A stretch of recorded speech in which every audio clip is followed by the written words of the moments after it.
La Chambre adopte un projet de loi visant à mettre fin à la discrimination à l'encontre des personnes LGBTQ.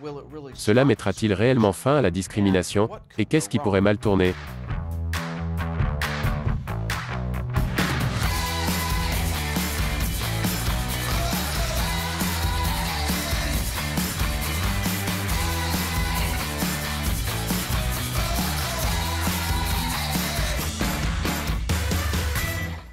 Bienvenue à l'émission Amérique dévoilée. Je suis Matt Neisda, je remplace Chris Chappell. N'oubliez pas de vous abonner à cette chaîne et de cliquer sur la cloche de notification. De cette façon, vous pourrez recevoir ce « ding » satisfaisant quand un nouvel épisode sortira. Alors parlons de sexe. Pas ce genre de sexe. Ce genre de sexe. Ou, selon la personne à qui tu demandes, ça pourrait être plus comme ça. Ou comme ça. Ok, c'est là que je fixe la limite. Je refuse de partager une salle de bain avec la fée Clochette. Elle laisse de la poussière de fée partout. Et le chat grincheux ne tire jamais la chasse. Et comment les sirènes vont-elles aux toilettes de toute façon? Peu importe, je ne veux pas le savoir. Mais le fait est que le terme « sexe » signifie beaucoup de choses différentes pour beaucoup de personnes différentes de nos jours. Il est devenu un peu controversé, et cette controverse vient de faire son entrée au Sénat. Comme vous le savez, la discrimination fondée sur le sexe est illégale selon la loi fédérale depuis plus de 50 ans. Après tout, le sexe est l'une des classes protégées par la loi sur les droits civils de 1964. Cette loi interdit la discrimination fondée sur la race, la couleur, la religion, le sexe ou l'origine nationale.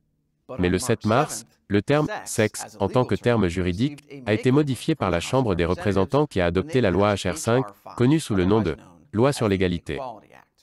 La loi sur l'égalité fait un certain nombre de choses. Elle modifie la loi sur les droits civils de 1964 et une poignée d'autres lois anti-discrimination.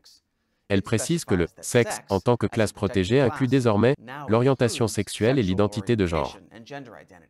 Elle étend également les protections existantes contre la discrimination en général, de sorte qu'elle inclut désormais le logement, le crédit, l'éducation, les programmes financés par le gouvernement fédéral et le service des jurés. Attends, le service du juré? Vraiment, quelqu'un se sent-il vraiment victime de discrimination lorsqu'il est dispensé de son devoir de jurer? Et enfin, il renforce les protections en matière d'emploi et définit plus explicitement les aménagements publics.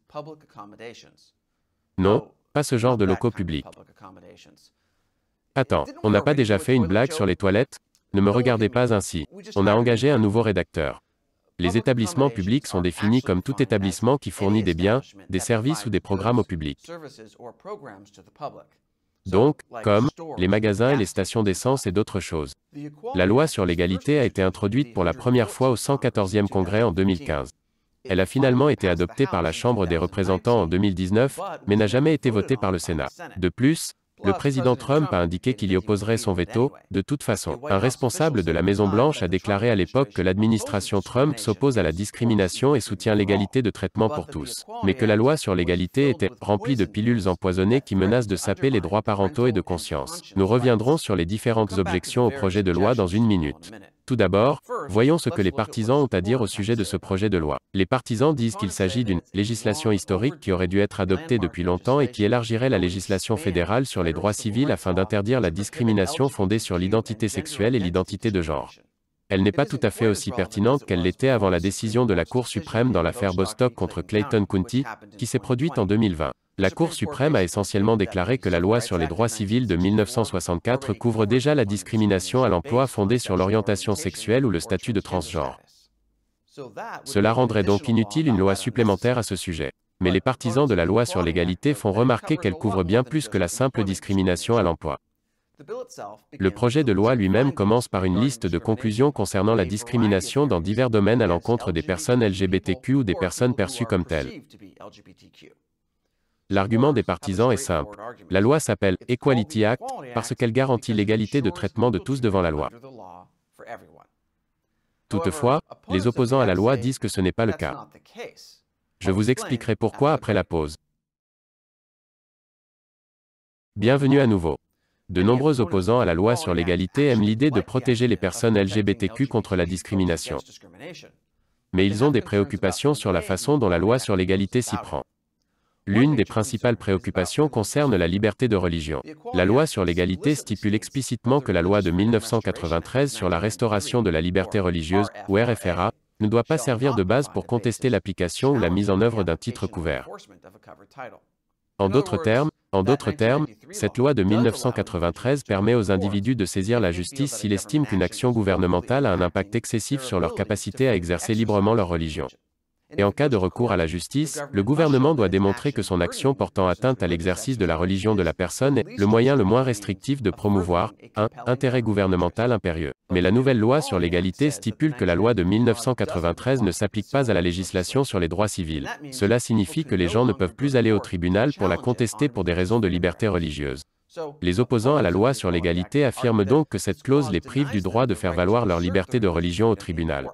Qu'elle les prive de leurs droits. Les versions précédentes de la loi sur l'égalité comprenaient en fait un certain langage protégeant la liberté de religion. Mais la version actuelle qui a été adoptée n'a pas seulement supprimé ce texte, elle a également ajouté la clause de refus de la RFRA. Une autre objection à la loi sur l'égalité concerne l'impact qu'elle aurait sur les équipes sportives féminines.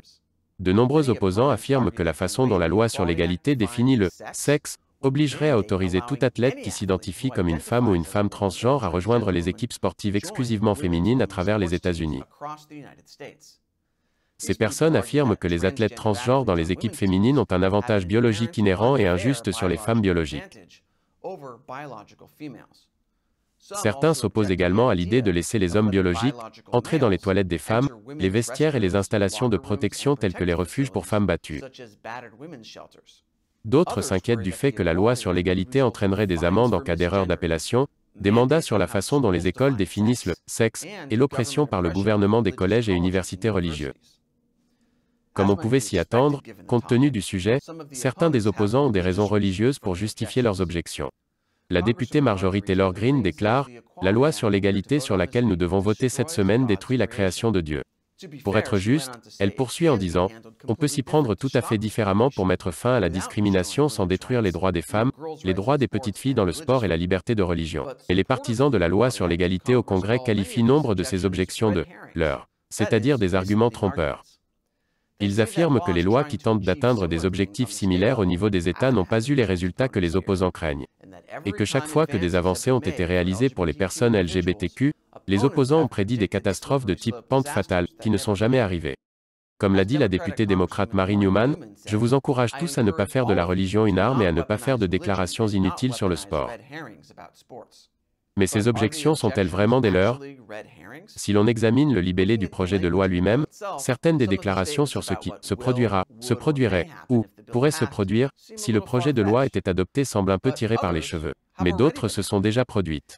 Dans le Connecticut et ailleurs, les filles transgenres sont autorisées à rejoindre les équipes sportives féminines des lycées. Elles gagnent des compétitions de manière disproportionnée et bouleversent le sport. Et il est difficile de ne pas s'interroger sur l'objectif de la clause de la loi sur la restauration de la liberté religieuse. Bien sûr, nous sommes dans l'Amérique du XXIe siècle, où la politique est profondément divisée. Pour faire passer la loi sur l'égalité au Sénat, il faudra faire des compromis. Et très peu de gens semblent prêts à faire des compromis. Et les orateurs des deux camps semblent souvent se parler les uns aux autres. D'un côté, il y a beaucoup d'injures, méchantes, méprisables, dangereuses, transphobes, fausses féministes. De l'autre côté, vous avez des déclarations comme celle-ci. Maintenant que la société est de plus en plus déconnectée de son héritage moral. Cela entraîne une confusion de masse et une dysphorie psychologique sociale, ce qui affaiblit la société et érode même les fondements du comportement civique. Eh bien, je suppose que nous savons où nous allons. Mais une grande partie de ces discussions vient de définitions différentes de mots, comme « sexe ». Par exemple, lorsqu'on l'interroge sur le succès indéniable et écrasant des filles transgenres avec des niveaux XY de testostérone dans les équipes sportives du Connecticut, Elisa Biar, d'un groupe de défense des étudiants LGBT, répond « Mais ce sont des filles. Elles sont des filles. Les hommes ne concourent pas dans les sports féminins. Tout dépend donc en grande partie de ce que signifie exactement être une fille. » La définition même de termes tels que « femme »,« homme »,« fille » et « garçon » est devenue un champ de bataille politique. Et, en fin de compte, c'est la plus grande préoccupation que beaucoup de gens ont avec la loi sur l'égalité. Un langage vague. Et des définitions. Par exemple, elle définit l'identité de genre comme l'identité, l'apparence, les manières ou autres caractéristiques liées au genre d'un individu, indépendamment du sexe désigné à la naissance. Elle définit également implicitement l'identité de genre comme un aspect du sexe. Lorsque le langage lui-même est la source de conflits, eh bien, bienvenue dans la politique moderne. Une seule chose est sûre. Biden a fait de l'adoption de la loi sur l'égalité une partie de son programme des 100 jours. Mais comme beaucoup d'autres projets de loi émanant de la Chambre des représentants, la loi sur l'égalité aura du mal à passer au Sénat. Alors, que pensez-vous de la loi sur l'égalité? Protège-t-elle les droits d'un groupe en empiétant sur les droits des autres? Le Sénat pourra-t-il se mettre d'accord sur des définitions suffisantes pour trouver un compromis? Faites-le nous savoir dans les commentaires ci-dessous. Une fois encore, je suis Matt Naisda. Chris sera de retour samedi. Merci d'avoir regardé l'émission Amérique dévoilée.